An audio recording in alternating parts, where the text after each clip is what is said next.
All right, so today we're diving into, I think, a pretty crucial moment in any SAP project, and that's that cutover phase, Yeah, especially when you're dealing with a team that's either fully remote or has limited on-site presence. yeah, absolutely. And our roadmap for this deep dive is going to be the SAP Activate Methodology Accelerator. Right. And we're really going to zero in on those strategies for remote cutovers. Yeah, and I think what's so fascinating about this topic, especially I think, given, where we are in, sort of the world right now, Hmm. is figuring out how to execute this kind of high stakes transition smoothly, from potentially hundreds or thousands of miles away. Right. So the goal today is to really give you the essential knowledge to be able to do that and highlight some of the maybe less obvious challenges and some practical workarounds. Yeah, and I think for anybody listening, the core question that we're trying to answer is, what are those absolute must-haves to ensure that this complex system switch goes off without a hitch? When you have those really crucial face-to-face interactions, minimize, right? Right, exactly. And one of the things that I think jumps out right away from the accelerator is that this isn't just a technical go live. Right. It's fundamentally linked to how prepared the business is Got it.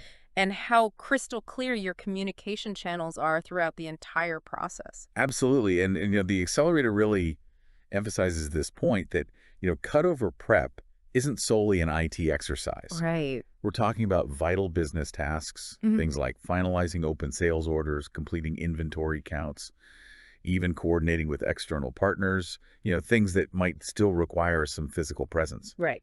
And crucially, the business needs to verify that physical devices like printers and scanners are functioning correctly after the system goes live. Yeah, what could go wrong, right? Exactly. Imagine if shipping labels can't be printed. Right. Yeah, huge. That's a major disruption. Okay, so we've got business readiness that's paramount. Absolutely. But then if we drill down a bit further, it's not just about the tasks themselves. Right. It's about the readiness of the people involved, right? The Yeah. accelerator points to understanding the team's SAP experience Yeah. and their comfort level with remote collaboration tools. Hmm.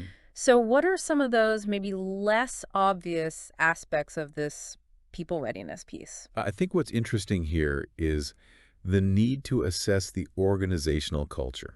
Okay. How quickly can decisions be made in this company? Right. How adaptable have teams been to remote work and new digital tools in the past?